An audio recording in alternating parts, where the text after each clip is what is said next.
لوگوں کے درد کو بھی سمجھ. اولیاء چشت میں جس بزرگ نے اپنے زمانے میں بڑا عروج پایا ان کا نام خواجہ قطب الدین بختیار کاکی ہے. سب بولیے رحمت اللہ تعالی علیہ. خواجہ قطب الدین یہ شہزادے تھے اور مرید ہوئے تو خواجہ معین الدین صاحب کے ساتھ ہی آ گئے دلی میں. خواجہ معین الدین صاحب کی بھی کیا بات، عطائے رسول ہند الولی، اور ان کے مرید تھے بابا فرید الدین گنج شکر رحمت اللہ علیہ. اور مجھے اللہ جانتا ہے مجھے عشق کی حد تک پیار ہے بابا فرید صاحب سے، بڑا میرا درد ان کے ساتھ. اور میں جتنا اس صوفی کو پڑھتا ہوں کم ہی لوگوں کو میں نے پڑھا ہے. حضرت بابا فرید کے پیر اور خواجہ معین الدین صاحب کے خلیفہ کیا نام ہے؟ خواجہ قطب الدین. مکتب میں پڑھنے گئے نا پہلے دن، 4 سال کی عمر تھی تو قاری صاحب نے الف با تا سا پڑھایا تو انہوں نے 15 سپارے قرآن پاک کے سنا دیے. تو کہنے لگے بیٹا تجھے کیسے آئے؟ کہنے لگے میری اماں 15 سپاروں کی حافظ ہے، وہ سارا دن قرآن پڑھتی رہتی تھی، مجھے سن سن کے یاد ہو گیا ہے. یہ بالا نگالا یاد ہو سکدیاں نے تو قرآن پاک بھی یاد. اللہ خیر کرے، شرط یہ ہے کہ ہم گھر میں قرآن پڑھیں، بچوں کو سن سن کے بھی یاد ہو ہی جاتا ہے. خواجہ قطب الدین اتنا عروج پایا اس شیخ کامل نے کہ وقت کا بادشاہ بھی مرید ہو گیا. سلطان شمس الدین التمش مرید تھا، دلی کا بادشاہ بھی مرید تھا. اجمیر کا بادشاہ خواجہ معین الدین صاحب کا مرید نہیں ہوا، نہ پاک پتن کا بادشاہ بابا فرید کا مرید ہوا. لیکن خواجہ قطب صاحب کو اللہ نے یہ عظمت بھی دی، یہ شان ہے نا. اگرچہ صدقہ سارا خواجہ معین الدین کے قدموں کا ہی تھا، لیکن دلی کا بادشاہ مرید ہوا. اور اتنا اعلیٰ مرید ہوا کہ جب خواجہ قطب الدین صاحب کا وصال ہوا تو 3 شرطیں لگائی تھی. فرمایا میرا جنازہ وہ پڑھائے، جب سے توبہ کیا پھر اس کا سینے بد حرام کے لیے نہ کھلا ہو، اور جب سے توبہ کیا پھر لقمہ حرام اس کے گلے سے نہ گزرا ہو، اور جب سے توبہ کیا پھر کبھی نماز تہجد بھی قضا. بڑے بڑے صوفی میری طرح کے گردن جھکا کے کھڑے ہو گئے. 7ویں صف سے دلی کا بادشاہ نکل آیا، کہنے لگا پیرا ساری زندگی میں نے پردہ داری سے عبادت کی تھی، تو جاتی دفعہ مجھے بے نقاب کر گیا ہے. اتنا بڑا انہوں نے شخص تیار. اور حال یہ تھا، لوگ کہتے ہیں کہ فلانا آدمی امیر آدمی ہے تو حضرت صاحب کا تعلق پیر صاحب کا تعلق زیادہ ہے، تو اس کی عمارت نہ دیکھ، کبھی کبھی اس کی پرہیزگاری بھی دیکھ، اس کی خدمت گزاری بھی دیکھ. خواجہ قطب الدین صاحب پہ بھی الزام لگتے رہے. ایک الزام یہ بھی لگا کہ قریب چلے گئے. ہوا کیا، جب بادشاہ مرید ہوا تو کہنے لگا حضرت جی میں نے بادشاہی نہیں کرنی، میں نے اب خانقاہ میں رہنا ہے. تو فرمایا بیٹا تو چھوڑ دے گا تو کوئی ظالم بیٹھ جائے گا. تو حضور پھر کیا حکم ہے؟ فرمانے لگے تو نے کرنی ہے. تو کہا حضور آپ وہ کہاں ہوتے ہیں، میں کہاں ہوتا ہوں، دل ہی نہیں لگتا. تو آپ فرمانے لگے میں ڈیرا اٹھا کے تیرے قریب لے آتا ہوں. خواجہ صاحب 1 کلومیٹر کے فاصلے پر ڈیرا اٹھا کے لے آئے.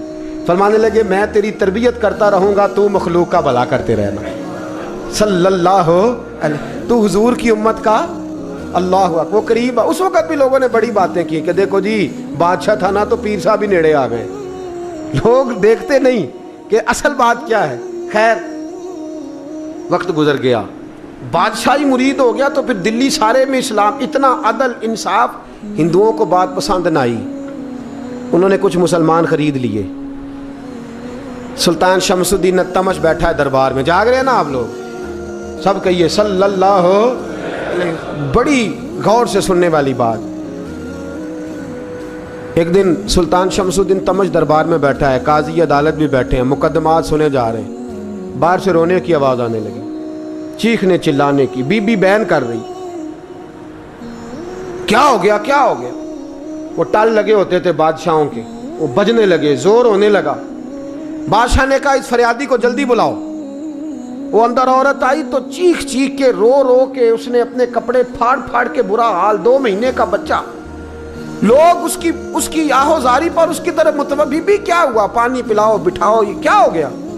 کہنے لگی لٹ گئی، عزت برباد ہو گئی، تباہ کر دی گئی. میں کیا ہوا؟ کہنے لگی بادشاہ ایک شخص میرا غیر شرعی خامند بنا، پھر مجھے حمل ہوا، پھر میری گود میں یہ بچہ ہے 2 مہینے کا. اب گئی ہوں تو وہ کہتا ہے کہ میرا تو تیرے سے تعلق ہی کوئی نہیں. بادشاہ کہنے لگے یہ سلطان شمس الدین تمش کی جگہ ہے اور میں نے رسولullah صلی اللہ علیہ وسلم کے دین کے مطابق حکومت استوار کی ہے. کون ہے جو تیرے ساتھ؟ ابھی گردن نہ کاٹ دوں گا. بات کر کون ہے؟ کہنے لگی تو کچھ بھی نہیں کرے گا, کوئی کچھ نہیں کر سکتا. لوگ کلمے چھوڑ کے بیٹھ گئے, توجہ ادھر ہو گئی. پراپوگنڈے بڑا اثر کرتے ہیں معاشرے پہ. رنگ ایسا عجیب ہے, انداز ایسا عجیب ہے. فرمایا بات تو کر.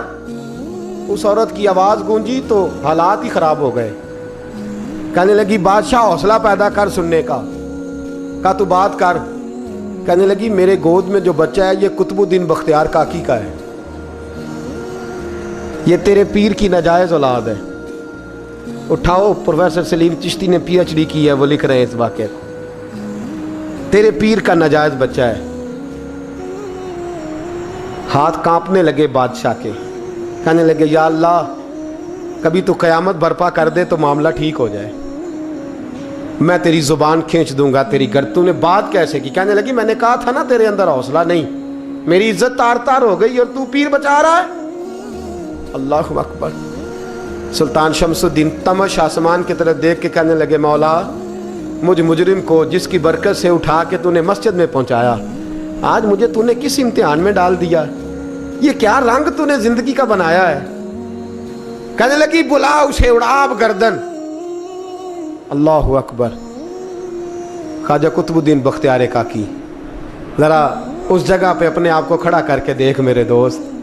جو شخص دلی کے بازار میں نکلے تو دکانیں بند ہو جائیں, عورتیں گھروں میں گھس جائیں, جس کے نام پر چرچے ہوں دین کے, وہ شخص لاٹھی ٹکاتا ٹکاتا. عرس منانے آسان ہے, ڈھول ڈمکے کر کے گھروں کو جانا آسان ہے, پر ذرا ان کی راہوں کا مسافر تو بن انہوں نے انداز کیا اختیار کیا. حضرت خواجہ قطب الدین بختیار کاکی, خبر پھیل گئی.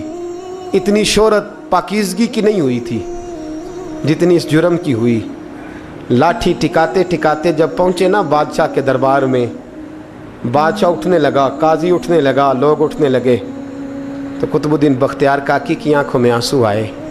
مانے لگے بیٹو بیٹھ جاؤ, آج میں پیر بن کے نہیں آیا, میں مجرم بن کے آیا.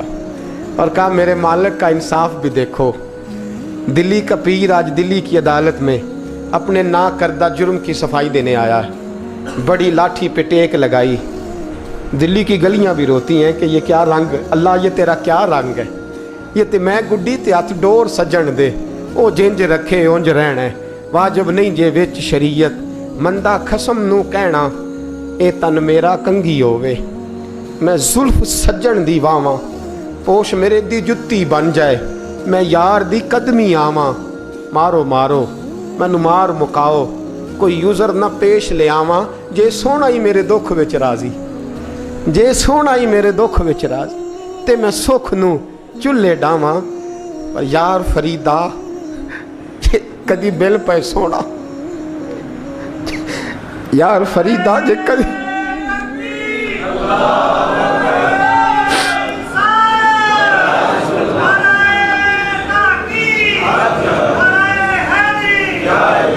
جے کدی مل پہ سونا, بس انہوں رو رو حال سناواں. ٹیک لگائی ہے. کہنے لگی بی بی بول دے گواہی. کہنے لگی بی بی رب جانتا ہے, رب کا رسول جانتا ہے, پر میں تجھے نہیں جانتا, تو کون ہے؟ کہنے لگی اچھا وہ لوگوں کو بھیج کے تہجد کے بہانے پچھلے دروازے مجھے اندر بلانا, رب تیرا بھول جانا. پھر رونے لگی, پھر مکر کرنے لگی. مجھے بتائیے ایسا کوئی مقدمہ ہو تو لوگ کیا کہتے ہیں؟ یکدم حالات بدلتے ہیں کہ نہیں بدلتے؟ دلی کا ماحول ہی بدل گیا, سارا رنگ ہی بدل گیا. عورت تو ہندو تھی, اس نے تو جھوٹ موٹ کے کلمے بھی پڑھ رکھے ہیں. اللہ اکبر. خواجہ صاحب پوچھتے ہیں گواہ ہے کوئی تیرے پاس؟ تو 4 کلمہ پڑھنے والے کھڑے ہو گئے. اللہ کرے کلمہ پڑھنے والے بکا نہ کریں, آمین تو کہیں. وہ کھڑے ہو کے کہنے لگے ہاں ہم نے آتے بھی دیکھا ہے, جاتے بھی دیکھا ہے. خواجہ قطب الدین صاحب نے نظر عثمان کی طرف اٹھائی, کہنے لگے اچھا جو تیری مرضی, میں گڈی تے ہاتھ ڈور سجن دے, وہ جنج رکھے اونج رہنا ہے, واجب نہیں وچ شریعت, مندہ خسم نو کہنا. کہنے لگے سلطان یار ایک رات کی مہلت نہیں دے دیتا؟ میں سویرے سلطان بھی رو پڑا کہ پیر صاحب میں